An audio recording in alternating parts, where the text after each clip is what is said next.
to be alive in this land of ours. Good to drive in this land of ours.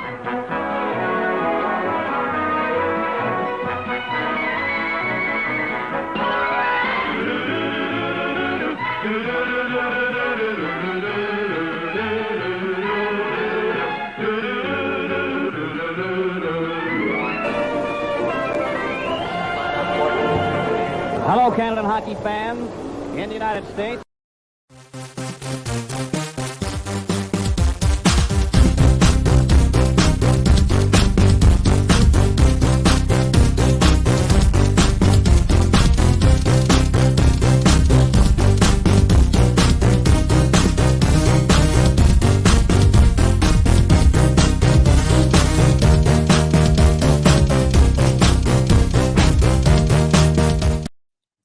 If it's 7 o'clock Eastern time on a Thursday night, it's Hockey Time Machine. Hello again, everybody.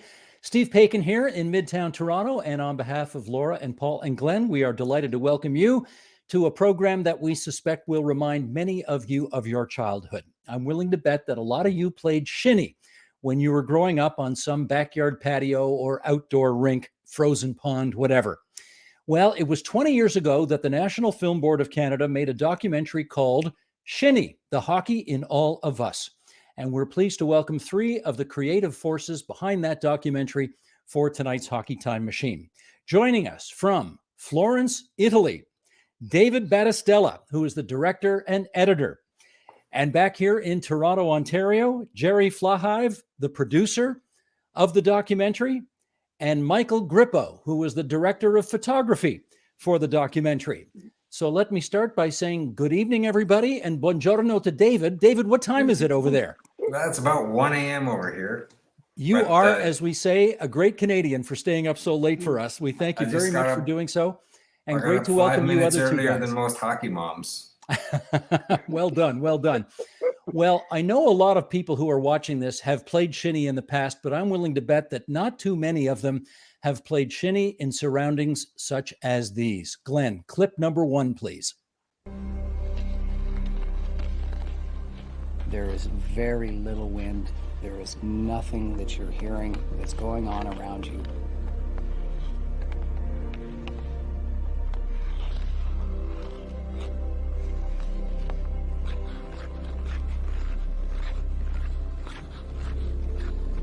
As you get out a little bit further,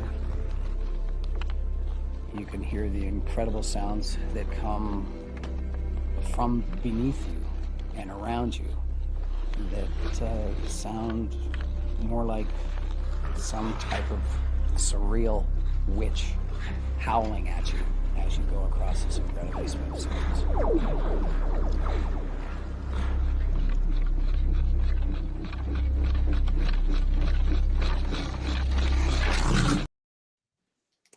My goodness, how gorgeous is that? Okay, Michael Grippo, I want to start with you because before we figure out the background of how this documentary came together, I just want to ask you about that scene. Where is that? So I didn't shoot that scene. That scene was shot by David and another cameraman in Alberta. But that's, we were there afterwards doing other things with Jerry and David. And I can't remember the exact lake, but David and Jerry will know. Okay, David, come on in here and tell us. I mean, that's just extraordinary surroundings. How did all that come together? Yeah, that's Two Jack Lake, and I had been out to Alberta a few times to scout, and that gentleman became my friend, Jim Levins, and he had told me about these moments that happen at certain times of year. It's a very, very small window of time when you can have a day like that. So we had a camera person ready there in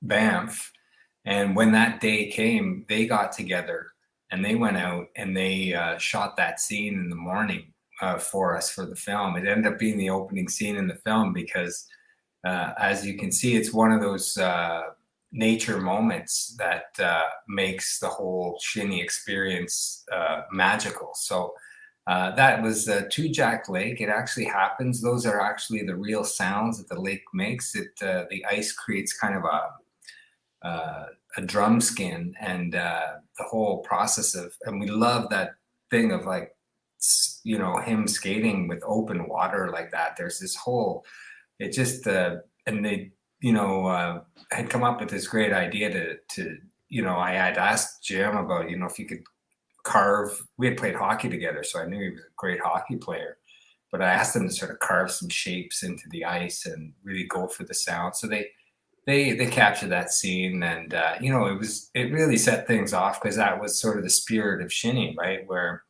And spirit of Canadians, where you call someone on the other end of the country and you say, you got to get her done for me on this day, because we can't fly out there on a minute's notice for this one. So how'd you get that shot under the water, though? Yeah, that was, you should have seen really Mike hard. when he came up. That was really that hard. We did when we went back, and when Mike came up from that shot, I mean, I remember how cold he was, because being underneath, and come on. Yeah, I was only CGI shot. That was I was down there too as producer. I felt for safety reasons I needed to be under the water too. But Jerry was pointing when we were under the water. It was like really difficult. I have to say, David found, this is 21 years ago, or 22 years ago probably, when that was shot, and the quality of that CGI was so great. I mean, we're joking about it now, but people literally assumed that we had filmed that underwater. I mean, it still holds up, I think, as a piece of CGI. It does. It really meshed very well with the footage, so it was completely believable too. And we showed the film on big screens across Canada when it came out, so people totally believed it. Yeah, and that man who did that shot went on to do a lot of big Hollywood films, and is still living north of Toronto now. Yeah. Mike, when you were shooting this, was there ever a moment when you feared you were going to go through the ice? No, not at all, actually. And you know what was amazing about it all was how into it everybody was where we were. And, as David just said, like, it's like, let's get her done, like, it's a true Canadian thing. You just go out there, and everybody, like these shots you're looking at right now that we took, like, everybody was just so happy, and you just never worried about it. And everyone's looking out for you. Even when we went, way up north at the end, when we went up to the Arctic, and everyone's just looking out for you, wanting you to do a really good job. Everybody's involved. And I think that was the beauty of it too. Look at that. Isn't that a great shot? Jerry, do you need some kind of official permission to get out there and shoot this for a documentary? Speaking as a former employee of the government of Canada, I refuse to answer that question on the grounds that it might incriminate me. But, I mean, in terms of permissions, I will say that later in the film, you'll see footage of Prime Minister Chretien playing hockey, and our dutiful production assistant actually got him to sign a release form. And I explained afterwards, he's the Prime Minister. We don't really need his written permission. But no, I mean, I would say, and just echo what something Mike just said about that spirit of Shinny, of collaboration and just getting it done. I think one of the reasons this film has such a warm human quality to it, and people still talk to us about it as you are 20 years later, is it actually mirrors the way documentary films get made. Documentary filmmaking is much more, it's extremely collaborative, extremely improvisational. The roles, get mixed up. I mean, I wasn't shooting. I don't know what I'm doing in that regard, but, everybody pitches in to help when they're making a documentary film. It's a small group of people. And so I think that just the emotional vibe just meshed very well with the fact that we were making a film about shinny hockey. It's like documentary is the Shinny of film genres. Maybe I'd put it that way. Well, David, let's go back to the background then. What made you or anybody else on the team think that there was a 90-minute documentary to be made about playing a kid's game in Canada?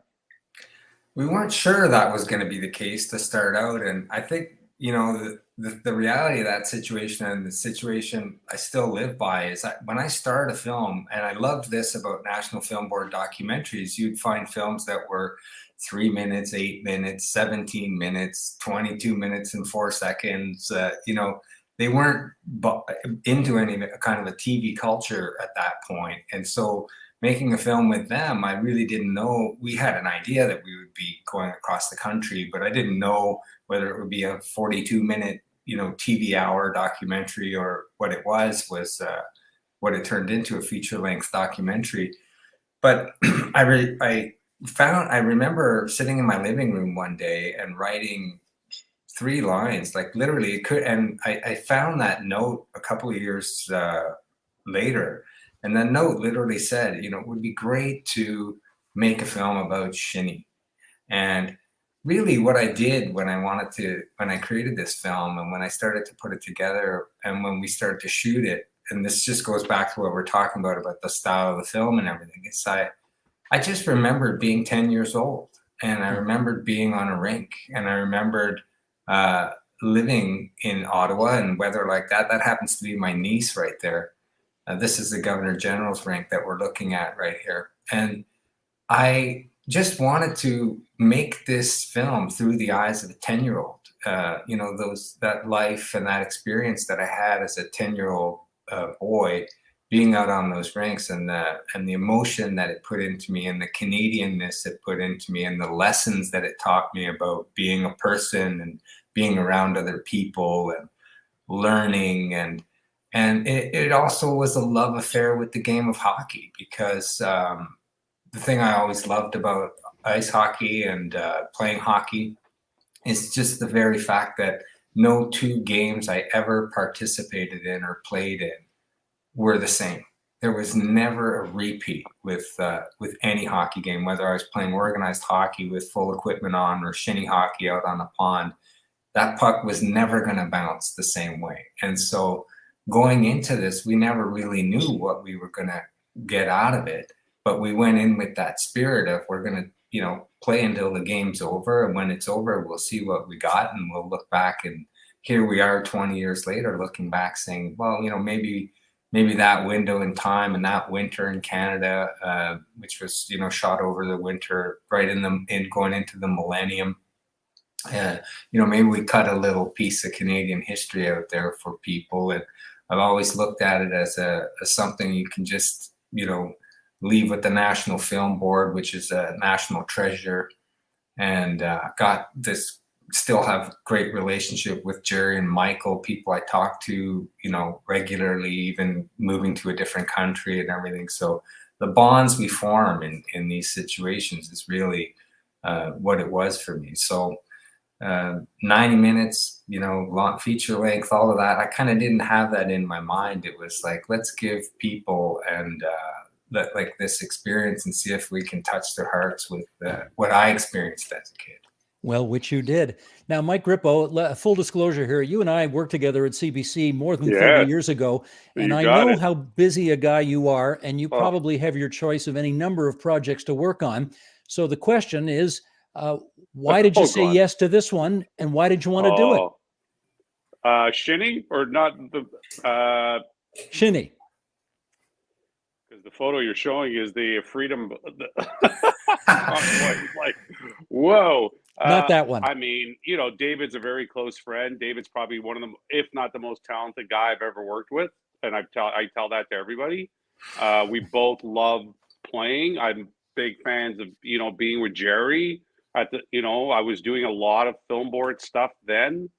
If you can travel the country with your friends and film about a game that you love, I mean, really, and I said this when we were there, I said, guys, it doesn't get any better. It doesn't matter, people want you to say, oh, I've gone to Paris or I've gone here. Really, if you can be with your friends and work on a project that you love and you travel the country, our life doesn't get any better than that. Nice. I'm going to ask Glenn Dreyfus to play clip number 2 now, and let's see a little bit more from your documentary, Shinny. Go ahead, Glenn. The game starts just like any other. The drop of the puck. Okay, guys, all set now.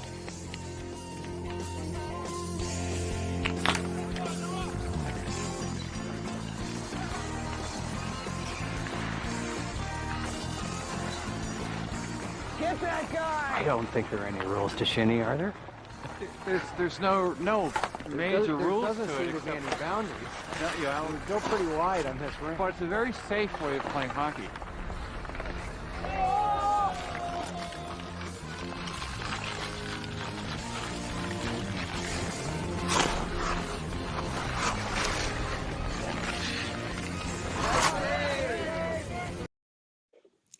Now, Jerry, I can imagine that with the camera right in the middle of the action, as it was numerous times during this, some equipment got busted up, some cameramen got busted up. You got any stories like that?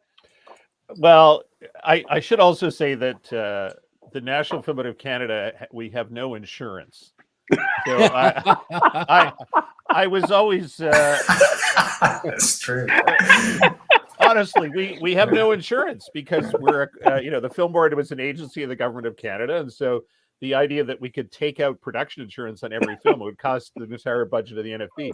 So there basically is like a letter that I signed as a producer saying, if we break it, we'll pay for it. Don't worry about it.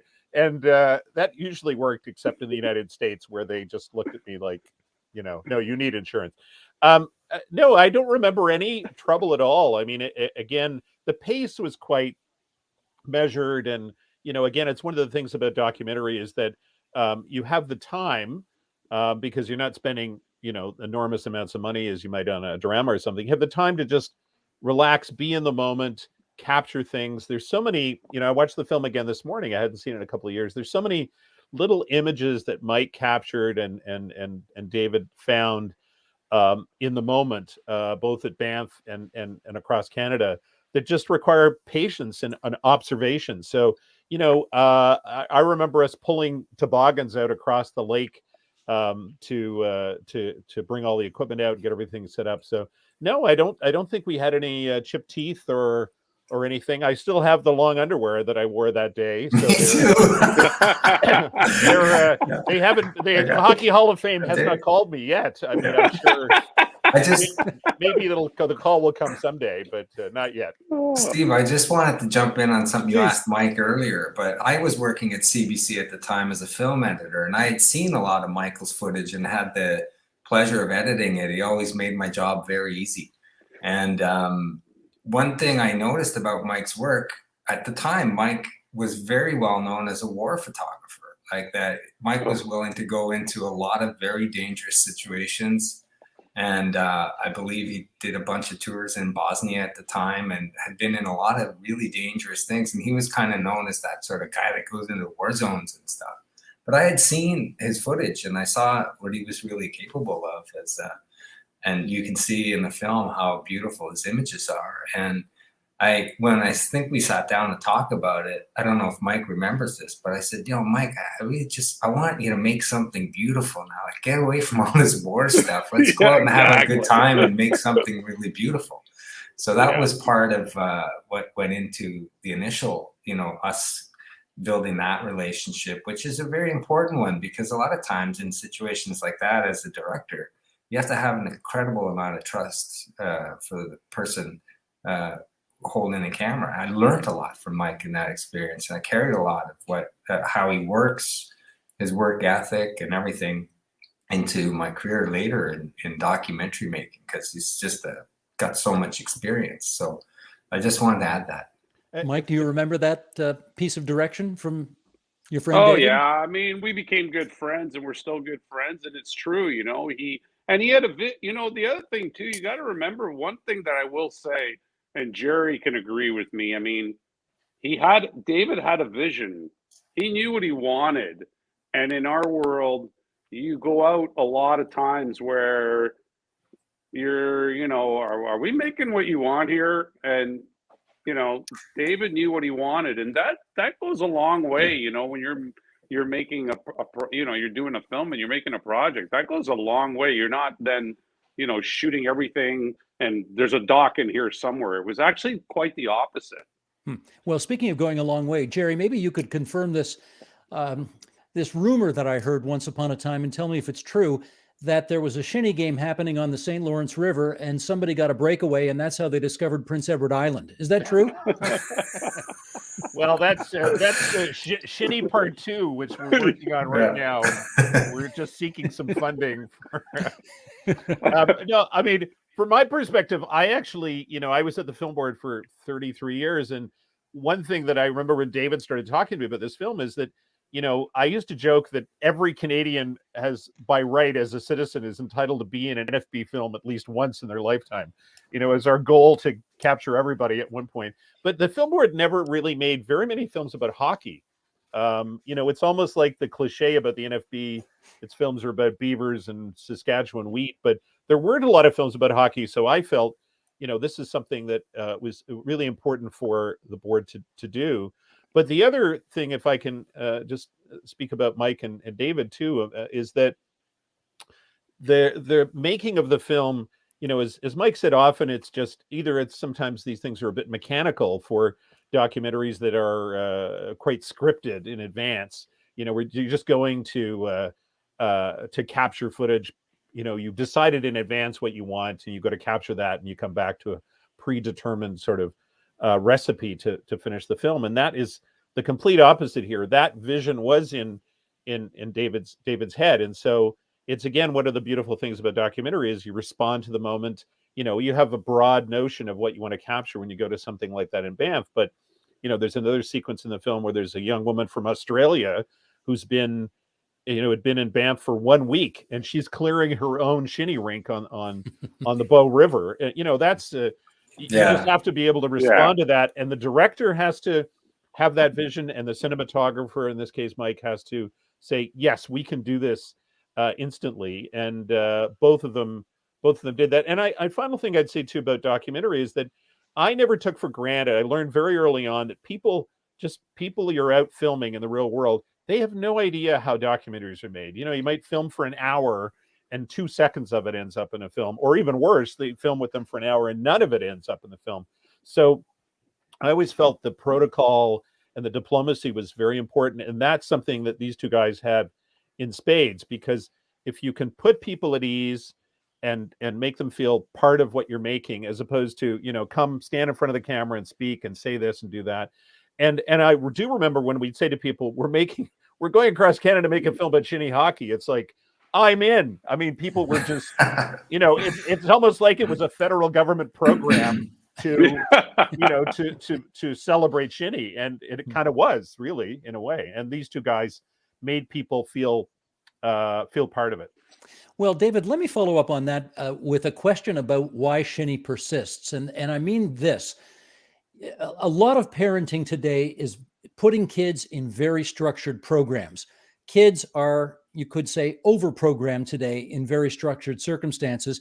And for some reason, shinny, to this day, resists the temptation to be structured. It's very organic. It's very ad-libbed. Why do you think it has managed to avoid so much of the structure of the rest of our lives? I think it's the purity of shinny. As we say often in the film, all you need is skates and a puck and the weather to cooperate. I think Canadians inherently love to be out in the fresh air, and we're sort of an outdoor people. We like to be out there and getting some fresh air. And then there's the camaraderie that goes with it. But particularly with shinny, you could be out there with your grandmother or your aunt or your uncle or your best friend or your big brother or or your sister or it doesn't matter, and in a shinny game, you would see sometimes in the old days that girls would show up with their figure skates and grab a stick and start skating like figure skaters, and none of it mattered. And I think what mattered was the essence of it, which was being together and finding this commonality inside just throwing a puck back and forth. And there's a whole language that happens just when two people stand across from each other without even skating around and just pass the puck back and forth and practice, practice passing or try taking shots at a net, or you get into this infinite rhythm that is the game. And it's when you marry that with the camaraderie and the lack of rules, where there's a freedom to just experience this with other people, I think it just makes for it's memory making stuff. And there's a clip in the film about nostalgia being very tricky, and I do think it is very tricky. But it is also, this film, as much as it's a hockey film, it's a culture film. It's a lot about who we are as Canadians and how we treat one another. And a lot of those lessons I learned as a person on a shinny rink, about where you can cross the line before you're going to get punched in the nose or something, which probably doesn't happen now. But I mean, that happened and you had it out. But you took things forward from there. You learned how to be around people and be with people. And in structured environments, there's always somebody blowing a whistle, and there's a time to be there and a time to leave. And I think that our children probably do need a little more of that non-structured playtime where they can explore and develop into the people, good Canadians. Yeah, Mike, you must have noticed this when you were shooting as well. You can have really good skill players and people who are not good at all, and somehow the skill players don't overwhelm the people who aren't very good at all. Everybody sort of tries to get everybody else involved within an agreed upon and yet unstated set of rules.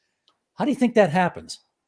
The one thing I've realized about filming Shinny and playing it, because I still play, is that everybody, no matter who they are at their skill level, is kind of equal, and that made my job quite easy. Tell you the truth, my job wasn't very difficult, and the essence of it is even if you have the prime minister on the ice with you, somebody might hit him in the shin with a puck and not really bat an eyelash and just keep going, and then he just keeps going. Yeah. and that in itself really shows something, because when you're filming with the prime minister, you think to yourself, what's going to happen here? And he was just like every other person on the ice, and everybody, as David said, it's organic, and it doesn't matter the skill level. Everybody's out there, and somehow everybody fits in.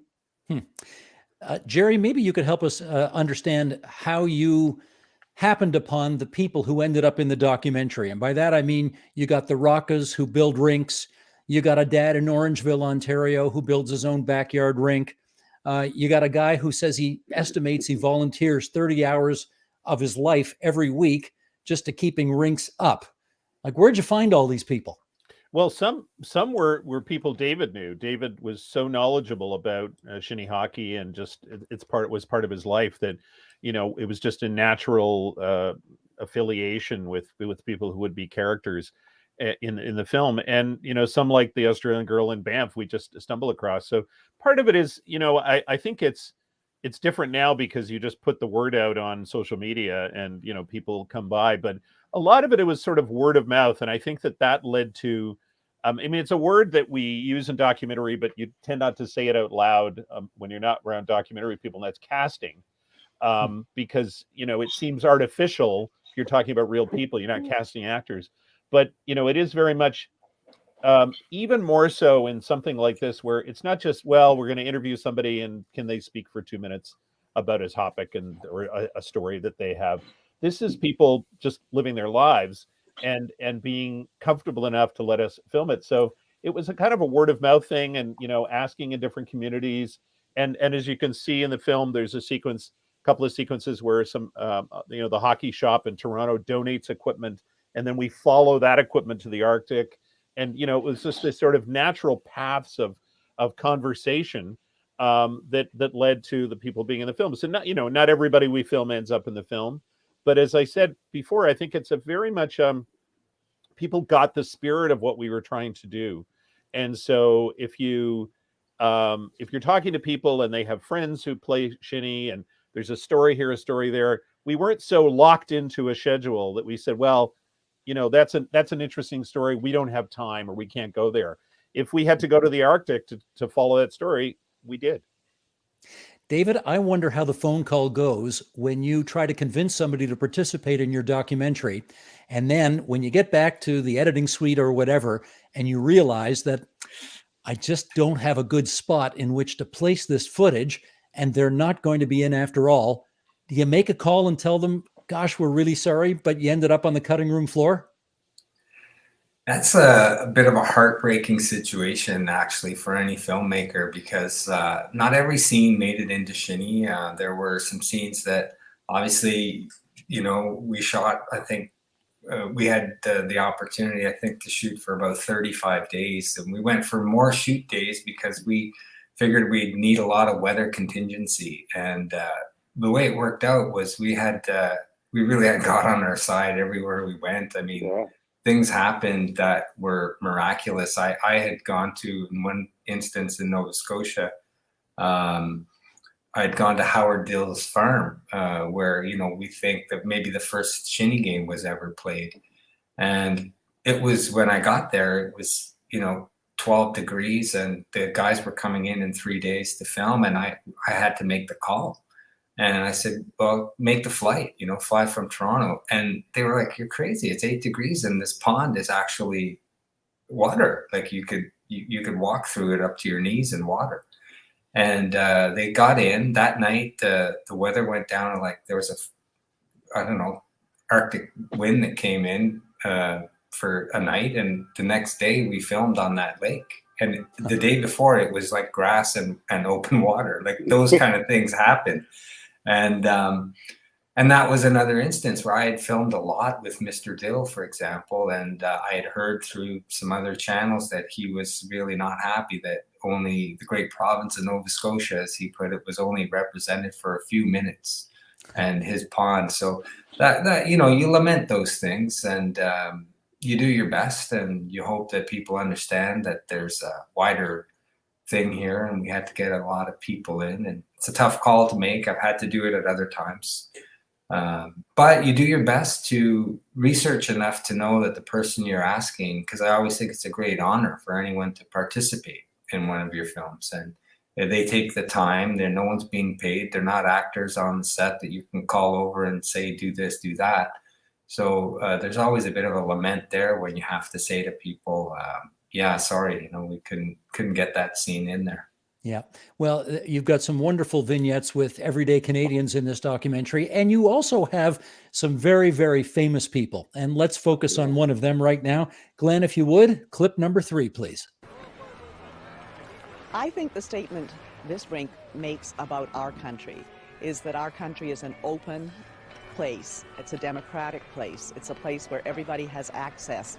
And that's what this rink signifies. It's accessible to everybody and anybody who wants to walk in through our gates with their skates over their shoulders, because we welcome them.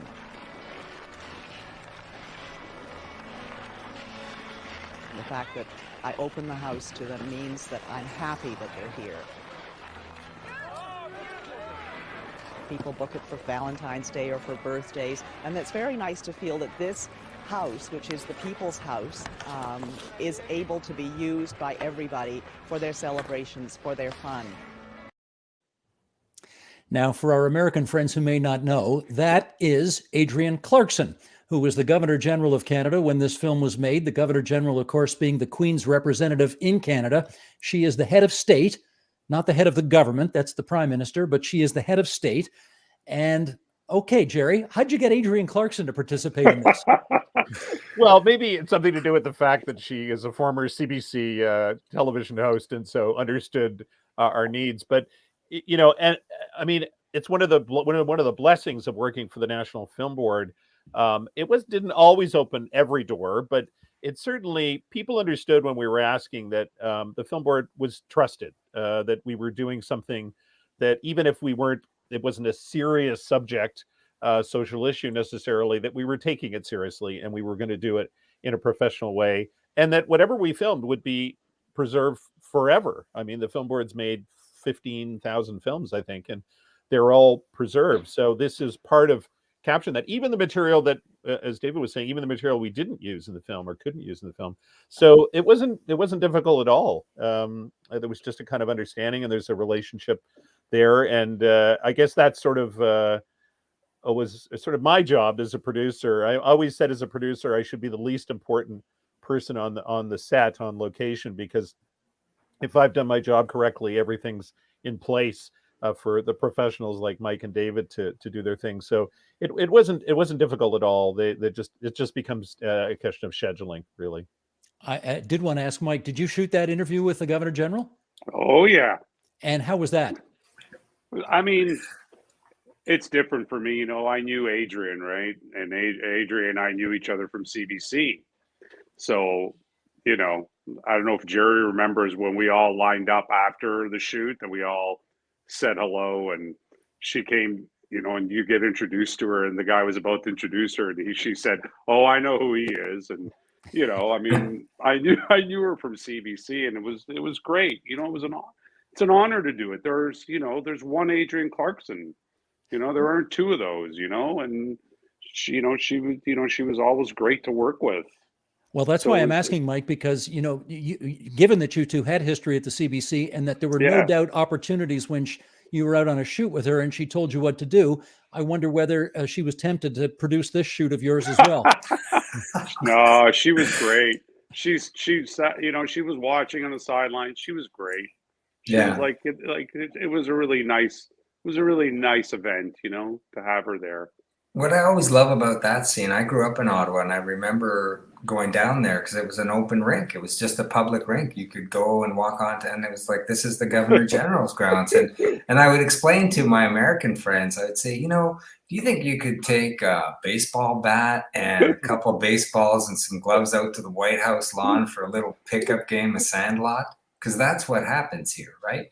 And that's another statement about Canada and the openness of how it was at the time, and how the history of the country. That kind of openness. You've got the grounds of the Governor General with an open public rink that the public just could come on, and they had a beautiful wood stove in that particular shed where you change into your skates and everything. And it just, to me, it's quintessentially Canadian that you can have. You can feel safe, in that environment. So more than just any rink, David, this was, according to your documentary, the oldest continuously used shinny rink in the whole country. Yeah. Right?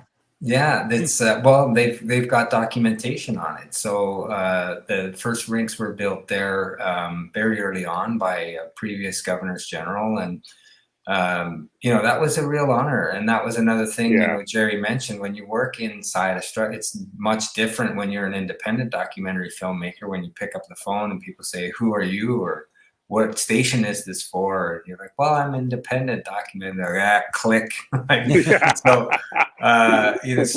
when you're working within a structure, with an organization, who you have the privilege to work for and who assists you in this way, when we had that idea of maybe we could get the Prime Minister in here, and the Governor General, that was another day where the weather participated in an incredible way, and had these beautiful big snowfalls, and we got to show winter in this game and how it sort of evolved out of the landscape.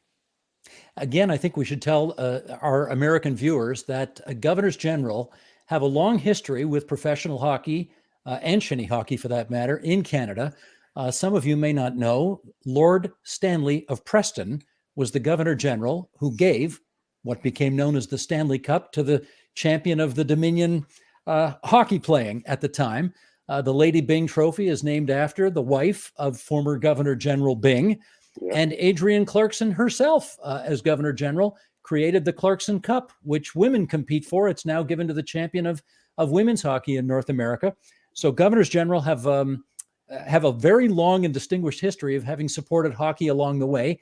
And I guess, Jerry, you must have known that Adrian would be happy to play ball, given that she was Governor General and comes from a long line of governors general who've been involved in hockey, right? Yeah, it just, when I was watching the film again, I was thinking about that connection to the Stanley Cup and Adrian being there, Adrian Clarkson being there, is that it's kind of extraordinary. I was thinking of that tiny little rink and all that the Stanley Cup means now from this gesture. And there's a story in the film that talks about it partly because of Lord Stanley simply loved watching hockey, and his sons played hockey and loved hockey, and that was what led it. So that idea that love of shinny in the 19th century in a little rink in Ottawa led to what I think everyone would agree, every right-thinking person would agree, is the greatest sports trophy in sports. And the hardest one to win. The hardest one to win. Yeah, and the hardest one to get. 16 games. Yeah, I mean, its roots in shinny,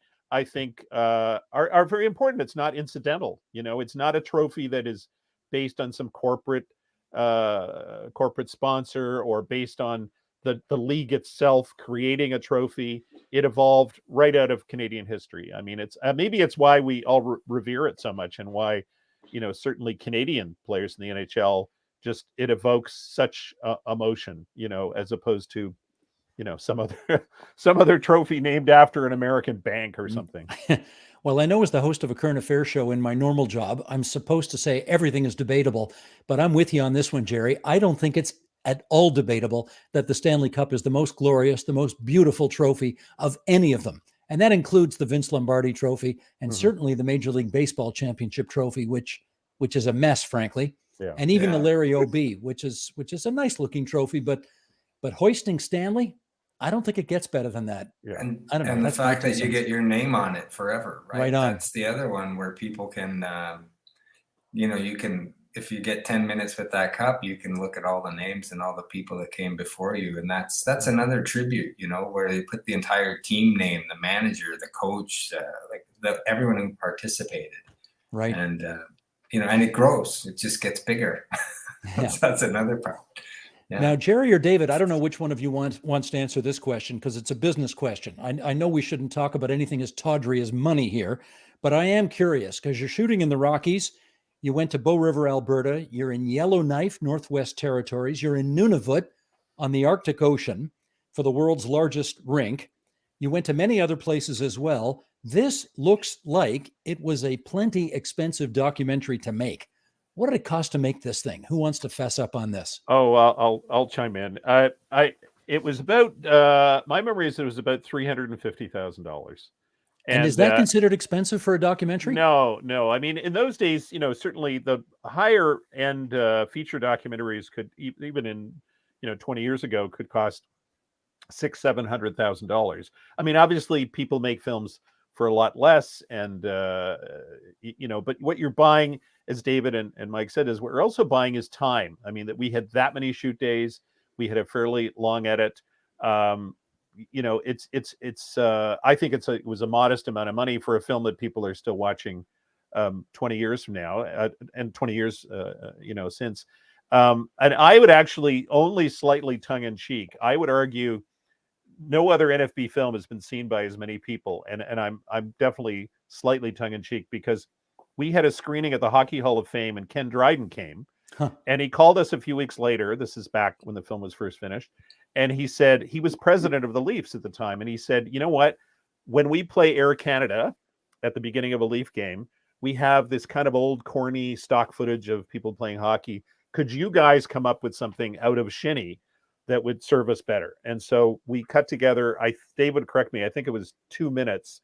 Yeah, for O Canada. For O Canada. So that played in front of every Leaf game for years. So I would argue that millions and millions of people saw a little bit of Shinny. But it was really touching to David and I that Ken Dryden, of all people, saw Shinny as not only would it represent hockey in that moment of everybody standing in the great temple of hockey in Toronto, but that our film was the vehicle to evoke that sense of Canada, togetherness, celebration of hockey, that moment, that spirit together. So we were really proud of that. And David, just give us a sense about $350,000. What do you spend it on when you're making a documentary? I like to have that kind of money now to make a documentary, to be honest with you. But no, really, that goes into a lot of things. It goes into, actually, we came in, and I think we came in under budget on this film, way under budget, frankly. Other films got made because we came in under budget, which I think had never happened maybe in Jerry's career. Jerry would correct me on that, but we did manage to not use the full budget that we did have. So, that was great because other people got to make films with the money that we didn't spend.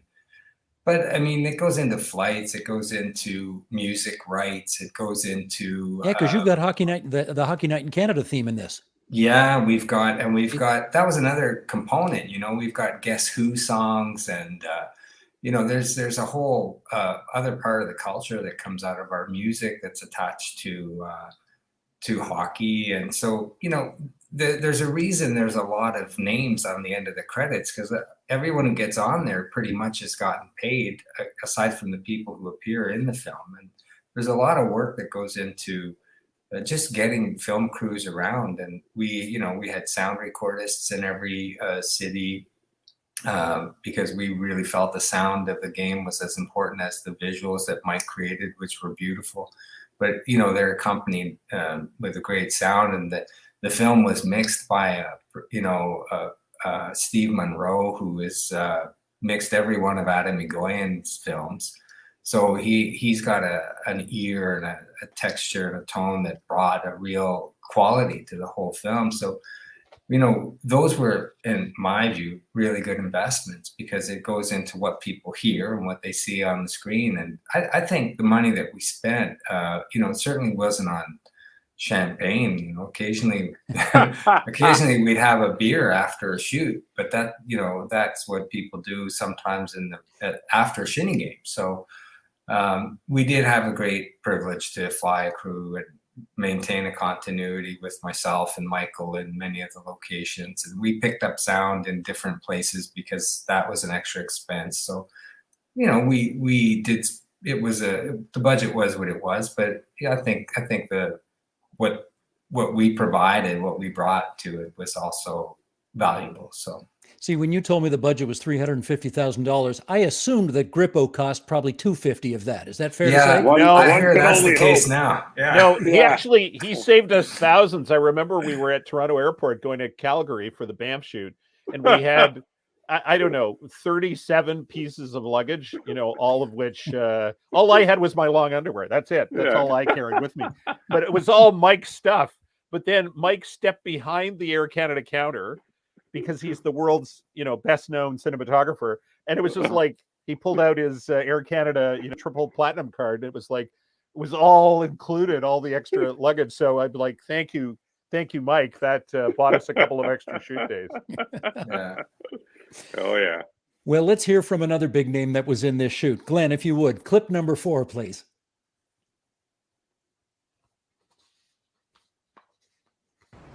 This is where it all starts, on the street. It starts on the street. Shinny, scoring, playing with a ball, playing with a puck, playing with a horseman. At those days we had horses go by, so they dropped off, and we'd use those for our goal nets. I was lucky coming from a large family, 10 of us in this little house here.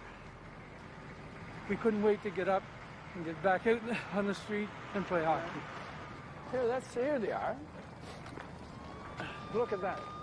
What I learned from the street is never to give up, to think you can do it, to know you can do it, to say you can do it, and you carry it on right through life. This is what we did after school, Saturdays and Sundays. Oh, this is what I learned from. Just like these kids playing ball hockey, running around their feet. They made the goals. Look at them. They got their school bags behind them. Look at him. He scored a goal. He still raises his stick as if he's in the NHL. Well, if you don't know who that is, a lot of people would just say, oh, that's a nice old man that just walked by an outdoor Shinny Rink and started to watch the game. That's Dickie Moore. That's the legendary Montreal Canadiens forward, Dickie Moore. And okay, who wants to tell me the story of how you got Dickie Moore involved in this thing? How did we get Dickie Moore? I think I had reached out to him. Yeah, I think you got him, David. I made a phone call and I just told him about this film I was making, and he got nostalgic. And again, there we had the great honor of him agreeing to film with us while we were in Montreal, and we went back to his old neighborhood. And I love this idea that Dickie had come from Montreal. We all like the hometown team and the hometown guy and that part of the story, but that he had come from playing hockey out in that way, and he made it into the NHL. And one of the things that we distinctly wanted to do with the film was to show hockey in the Canadian landscape. There's a real absence of any scenes of organized hockey or referees or any kind of thing like that. And Dickie, was a very successful businessman in Montreal after his hockey playing career, but was always connected to the Montreal Canadiens, and was just a beautiful example of a man who remembered his roots and brought that to the NHL, played at the highest level, and never forgot where he came from. And I think it was really easy it was a great day that day being around Dickie. He's a magical, dynamic character, and I still often used one of the moves he showed me about, flick your stick back like this because the guy's going to think you're going to shoot, and then go to the backhand. And I think I used that on a lot of breakaways from that point on. Like, the small things you take away from these interactions. But Dickie, I just phoned him. I cold called him in his office. I told him what I was doing. He said, "That sounds great. When can we do it?" And he was all in. And I'll just share one other story I had with an ex-Montreal Canadian, because the film screened in Nova Scotia at one point at a hockey conference. And I was the filmmaker who was presenting the film, and the other guest was Jean Beliveau. And we were in the green room together. So I got about 25 minutes by myself with Jean Beliveau, where I grew up a Montreal Canadiens fan, living in Ottawa. And I got the chance to ask him a question like, "Did you like wearing the red Montreal sweater more than the white sweater?" And he would say, important questions. Yeah. He said, I think I like the red. And I said, "Why the red? Why the red?" And he'd say, "Would make us look bigger." Right. But the one thing he taught me, and later on, because of the film, I had the pleasure of being in a room with Wayne Gretzky and these noblemen of hockey who were humble, always knew where their place was in the room, always knew that people wanted to be around them and talk to them and get stories from them. And the one thing he said, he kept looking at his watch, and he said, the whole conference had ended. Everyone had gone home. There were about 4 people left in the hall, and he was still standing there. And I said, "Do you have to leave anytime soon?" He says, "No, they're paying me, and for another 30 minutes, I'll be here for another 30 minutes. That was the deal." And little things like that, they just put an impression on you, being around people like this who they're just, in that case, men who had a tremendous amount of humility, but also never forgot where they came from. And Dickie was a beautiful example of that. Right. Mike, did you do that shoot with Dickie Moore? I did. I did everything other than the very first thing you saw. Gotcha. So, and I'm like David. I'm a big Montreal fan as well. Growing up in Toronto, I'm obviously a huge Leafs fan, but I was it's Montreal. I'll tell you, it's still special. Last year, I was lucky enough to shoot 12 games at the arena there, and every time you walk into that rink, even today, it's just special, And it's funny because I just recently finished reading Serge Savard's book, which I think is probably the best hockey book I've read in the last probably 4 or 5 years. And he talks about Dickie Moore. He talks about everybody. And, it's an honor to be with those guys. Really. That's what it is. Jerry, what I love about that clip is he's 70 years old in that clip, and he talks about shinny hockey with the enthusiasm and boyish charm of a kid. You see that too, I presume.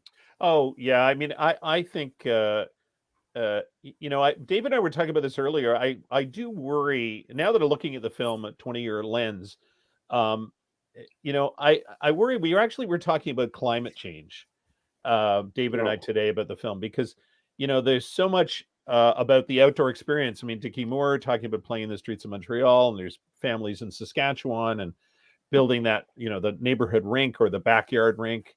And, I just think, is that going to be possible? That it's hardly the most important thing to worry about at climate change, but it is, as David said, this is a cultural aspect to our life as Canadians, is that we won't have the backyard rinks. It won't be cold enough, and that experience of the love of hockey bubbling up from the neighborhood to an NHL star like Dickie Moore through his life, it won't be possible for a lot of Canadians. It's troubling to think of that way. David, I actually had that question on my list to ask you about, and I have noticed over the past several years here in Toronto that the season ends on outdoor rinks earlier and earlier every year. Yeah. And one does wonder whether or not we're eventually going to get to a point where there aren't going to be any more outdoor rinks, because you're right, it's just too warm and the ice won't freeze. You worry about that? I mean, I've thought about that over the years, and as as I've spoken to different people and different locations we were in over the years, they said, "Oh yeah, that didn't freeze up for 3 more years. In the last 3 years, I haven't been able to go out there and do that." So it's definitely something that's come up, and that's one of those things. We weren't even thinking or talking about that at the time. We were taking for granted the fact that winter comes, ice freezes, people build rinks. You're going to get these experiences, and this is Canada. And now we're in a time in our lifetime where some of that isn't, might not be possible. So it does concern me, obviously. But like everything, I think it's one of those things where we have to everybody pitch in and do their part, and do what we can for Mother Earth. She gives us everything. Amen. All right, let's show one more clip from the documentary. And we've talked about everyday Canadians. We've talked about legendary Montreal Canadians. Here's one more pretty famous guy who was in this documentary as well. Glenn, if you would, clip number 5.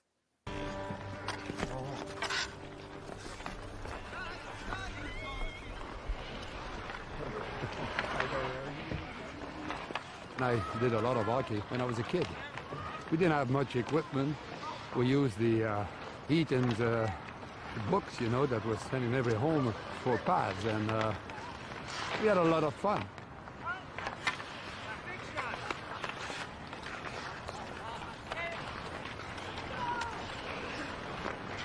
I'm happy that I can still come on the ice at my age and not fall too much.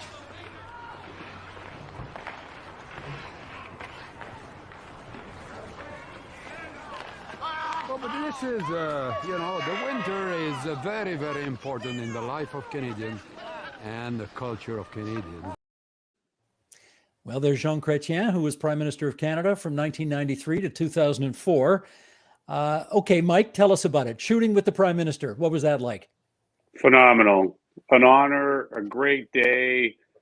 You kind of don't believe you're doing it. You're kind of out there. I remember saying to Jerry, I don't know if he remembers this, and I said, Jerry, really, the PM's going to come? And then, the limos come up and the security guys come, and it's like, oh, yeah, this is really going to happen. And, Steve, you know him as well as anyone. He just gets out of the car, grabs his skates, go in that little shed, put the skates on, let's go.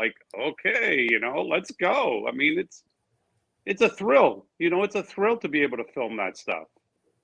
Mike might correct me, but I have a memory of when the Prime Minister got out of his vehicle and Mike was right there. I don't think that particular shot. You see it over the shoulder. There's this figure. You're not quite sure who it is heading towards the rink, but I think Mike captured him getting out of the limo. And I have this memory that his security guys were not very happy about it, because now there's this camera, this aggressive photojournalist, in the face of the Prime Minister. But quickly that evaporated because, again, it's just the spirit of Shinny, and you can see with the Prime Minister's ease, we're right up next to him. You don't see any security people around.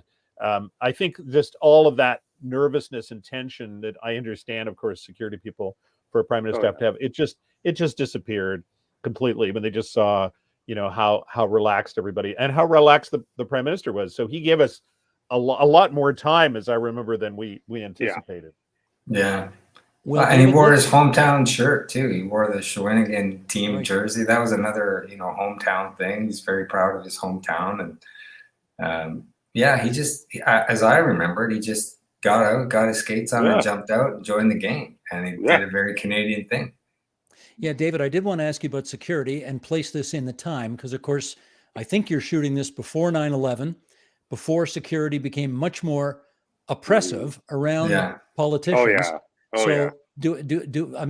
Nowadays, if you want to go do an interview with the Prime Minister, you're going through a metal detector, you're getting shaken down. There's a lot of that. Did you have to do any of that back then? I think there probably would have been just whatever advanced screening was supposed to happen. I had previously been a member of the Parliamentary Press Gallery, so they kind of knew who I was. So I'm sure they did CSIS background checks on people and things like that, but there was certainly not a pat down or anything. And, if they would have patted me down, they might have found a puck in my pocket or something like that. Yeah, no, the spirit of that day was just that was another weather day where it just snowed and snowed and snowed. We had about, a foot and a half of snow, and we were shoveling the rink every Yeah. 10 minutes. We had like people would just stop playing. Everybody grabbed a shovel. Everybody shoveled off the rink. We said, the prime minister is going to be here at some moment. And just as the clouds broke and the sun came through and the snow stopped and the rink was shoveled, the motorcade came up, and our prime minister, got out and literally, and one thing I heard and I remember from that, and Jerry can attest to this, I think, because he had heard from his colleague in the NFB in Ottawa, was that photo of him with his skates over his shoulder, on his hockey stick, walking to the rink from the back, that his photographer took. That went into his office for the rest of the time he was the prime minister. So, that's represents a childhood, or represents Canada, represents Canadian values, and to know that a prime minister had that image in his office, that he held it so dear that day for him, was enough for me. I mean, that was enough. It was beyond the honor of like having somebody like that agree to appear. We should remind everybody, Jean Chretien is still with us. He's 88 years old. He's in pretty good health. Mike, do you want to be brutally honest with me and tell us what you thought of the hockey playing skills of the then 67-year-old Prime Minister of Canada? I thought it was pretty good. I hope I can play that well when I'm at that age. I'm still playing, and I hope I can, play that well when I'm that age, really. I should ask all three of you. Mike, you still play Shinny? I recently started playing not only Shinny. Shinny, I kind of have my sons, one went to University of Nova Scotia, one went to University of the States, and when they came home, we started doing this tradition for Christmas where we play Shinny, all of us together at High Park during the Christmas season, and it's been great. And I've started playing once a week with the St. Mike's Old Timers, and sometimes twice. So I'm always, this year I've been on a rink at least once a week. That's great. David, how about you? I can't imagine there's a skating rink near you in Italy to play Shinny hockey. 45-minute train ride north. I haven't put on a pair of hockey skates since I left Canada. 2010 was the last time I skated or played any hockey at all. And that I kind of went cold turkey because I was I was finding every game I could when I lived in Toronto. I'd be playing 7 a.m. games and 9 p.m. games. I had 4 sets of hockey equipment because stuff was always needing to dry. And, hockey being around, it saved my life really in those days because I was going through a tough period in my life, and, being around the guys and having that camaraderie and those relationships was really a great time for me, and I found a lot of great games. And then when I left, I left it, and that was it. I haven't been back on the ice. Don't you miss it? I do. When I see scenes like that, when I put on this sweater that my mom knit for me to make the film, and I think about it all the time. But I have a different fondness for it now, and I know the next time I get on the ice with anybody, everything will just fall into place, and that will be what it is. Well, the Governor General's, the one you chronicled, Adrienne Clarkson, her successor, David Johnston, is well into his 80s now, and he still plays. So, you can come back to it later. If you come back to Canada, you can definitely come back to the game. Yeah, definitely. And I definitely will. I'm sure it would take a matter of days. Jerry, how about you? You a Shinny player when you were younger? No, I was more of a ball hockey player, but I still have my stick.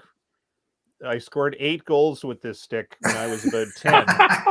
But you'll notice there's one part of the stick missing, which is fairly key, and that's the blade. The blade. Oh, yeah, I remember those. They were the screw and Canadian Tire blades. Yeah. That's a super blade. Those are good. Those were good. You put a curve like that on them. They used to have a curve like that on them. If somebody could get me a plastic blade, maybe I could come back. But weren't those things called super blades? You just screw them into the stick? Yeah. Oh, yeah. I mean, what does it tell you that, I couldn't buy another stick? I had to buy a replacement blade. So If I recall, when we were kids, we used to put those over the stove and put as big a hook on it as we could. Yeah, That's right. That's right. I think that's still illegal in 3 provinces, but who knows? Very good. Well, gentlemen, I guess I want to ask each of you one last question, and that is 20 plus years later, after having put so much of your heart and soul and sweat and toil into this documentary, I'd like to know what stays with you from that experience. David, start us off. I think it's just the experience, winter, Canada. It's given me such an enormous gift of being able to see the whole country. That film took me, and not only that, I think what stays with me is winter in Canada and getting out there. And in this case, for years we got out there with skates and sticks and pucks and things. But in this case, we went out there with cameras and we filmed it. And I really hadn't felt winter had been as well represented as it could be, especially this winter Shinny hockey experience. So what stays with me is that we captured a moment in time and a landscape of our country, and the stories. Obviously, one time when we were in Yellowknife, we literally ice fished the fish that we ate for dinner out of the lake and ate it in the restaurant by the lake and things like that. Those are the things that stay with you, but also the people and the stories and just frankly the fact that the film, that anyone even wants to see the film, it's just an incredible honor that it's still we can still be here talking about it after this amount of time. Mike Grippo, what stays with you 20 years later? I think a lot of what David said is true. What really does stay with me is the experience we all had together, the great team atmosphere that we had as a team, that we all gelled and we all were on the same wavelength, and we all experienced and knew we were doing something that was really great, and it stuck with me. And for me, I mean, I'm very proud of the film. I show it to a lot of my colleagues. I'm in a fortuitous situation where I still work with the NHL and I work with NHL studios, and I can't tell you how many of them I've given it to, and all of them just like, they go at the beginning, they go, oh yeah. And then, 2 days later, they'll say, oh my God, I started watching that doc that you worked on. And like, I just couldn't stop watching it. It's just beautiful. And this is 20 years later, so that stays with me, how other people see it and then tell you what they think of it and what a great experience it was for them watching it. Jerry, how about for you? It's definitely the game in Banff, the on the lake, and just seeing it. You've shown a little bit of the footage and see, a game with literally dozens of people playing. Yeah. And I found I've cited that sequence when I've talked to people I've met from abroad who try to understand. We all have experienced this. I'm sure you have, Steve, is try to explain the Canadian obsession with hockey, or even just try to explain hockey. And, all they've seen is maybe professional or Olympic level sport. And I describe that scene because, as I remember, and Mike and David can correct me, there was at least one and maybe two former NHL players on the ice that day who just, were there. We didn't set that up. But I think there was a 5-year-old in net. And so the game was so spread out that when those two NHL guys are competing against each other, yeah, you can see it now how far away some people were until they started congealing a game. They're competing at a certain kind of intensity, of course, but when they all get to the net and there's a 5-year-old in net, everybody adjusts. Everybody, it's like an accordion of intensity, and a sort of community sense that we're here to just have fun, and that I found when I describe hockey that way to people from other countries I've met. There's this kind of understanding of what how Canadians are, and when I was watching it earlier, there's that bit of music from the Guess Who, which took up $349,000 of the budget. Yeah, that was the budget. Exactly. But worth every penny. I found I got a little teary when I heard one line in the song, and I think we could rename the film "Share the Land." And that, I didn't notice it at the time, but I hear it now in the film, and it's like, that's Shinny, and that's this film. And that's the NFB. Share the land. I don't sound like Burton Cummings, but baby, I'll be there to shake your hand. Baby, I'll be there to share the land. It'll be given away. We all get together. Yeah. I know it's a great song. Oh yeah. Well, gentlemen, just before I let you go, I want to use my moderator's prerogative to share one Shinny story with you. And that is, I used to do a show on TVO called Studio 2. And one year they wanted to do a segment on Shinny hockey. And they said, we want to go to somebody's backyard in Newmarket, Ontario, which is about an hour north of Toronto. And we're going to do a shoot in this family's backyard. And you can pick one ex-NHLer to do the shoot with you. Who do you want? Well, that one was easy. I said, I want Ron Ellis. He's my favorite player of all time. I met him in the Leaf dressing room when I was 10 years old. And as crazy as it sounds, we're actually good friends 51 years later. Okay, we get up there, we put the skates on, we're skating in a circle in the backyard. And as I'm skating with Ron and going around a corner, he sticks his hip out and sends me flying into a snowbank and says to me, keep your head up. And I've never been more honored to be humiliated in my entire life. Yeah, that's because, a beautiful moment. What a great virtue he gave you that day. Yeah, yeah. Sure did. That's because he's a good Downsview boy, Steve. He went to Downsview Secondary School. That's yes, he did. He's a good Downsview boy. And Mike, if you can believe this, when he was at Downsview Secondary in grade 13, he made his debut with the Toronto Maple Leafs. I know. Isn't that amazing? Wow. When does that happen? Not anymore. Not anymore. Well, guys, this was an absolute thrill. So wonderful to walk down memory lane. We, of course, anybody watching this who wants to see the documentary, it's still available for free on the National Film Board homepage. Yeah. So just go to, I think it's nfb.ca, and just that's right. Yep. Have a look at this documentary. It is a glorious thing.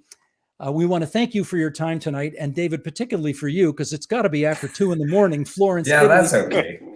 Yeah. So this was really lovely. We have one little last thing to do here, and that is, you all will know one of the great hockey writers of our time. He's written more than 100 books about hockey, and as it happens, I think today is his 90th birthday, or if it's not today, it was a couple of days ago. Somebody will let me know. Stan Fischler, great friend of this show. We've had him on many times. We want to send some birthday wishes out to Stan. So Glenn, why don't you roll that video, please? Glenn Dreyfus here. Gosh, Stan, I remember when you were just Patrick Kane years old and then Alexander Mogilny years old. Now that you're Ryan O'Reilly years old, next year we'll celebrate your Butch Goring birthday. And down the line, your Doug Gilmour birthday and your Connor McDavid birthday. But we don't have to wait until your Wayne Gretzky birthday to say, you, sir, you are the great one. Or to borrow the musical parlance you love so much, you did it your way. That's why no one asked me to sing. Well done. That's well great. Done. And I Very just good. It is today. It is today, March 31st. Stan Fischler is 90 years young, and he's still churning out material. He still does a weekly column, which is fantastic. Well, we have one little last tradition on this show, and that is to get our two producers who do this, Glenn Dreyfus and Paul Patsko, to come on in here and just thank you guys themselves for participating in Hockey Time Machine and making tonight so memorable. Glenn, over to you. Well, as an American, I'm talking to you from Seattle. Here's the biggest compliment I can give to all of you. Shinny didn't mean anything to me, but I was riveted by the last hour, by watching the documentary and then hearing the four of you talk about it. But I do have one comment about each of you. For Jerry, I thought that was a very dramatic reveal of the hockey stick. The way you went slowly across and what was going to be at the end. It's like that. Chef's kiss. Okay. I was a film producer, so showbiz. Now, show business. For Michael, I have learned tonight he is outstanding in the field. And this is how I know that. There he is. Outstanding in a field. He looks like somebody plopped him down into the Windows home screen picture. He's just waiting for the water to freeze on the rink, the outdoor rink there. It's like no one told him, hey, we all got in the car and left. He's always early for the shoot. And and David, again, I'm American, so I don't know this, but there's a puck in my pocket. Is that a Canadian pickup line?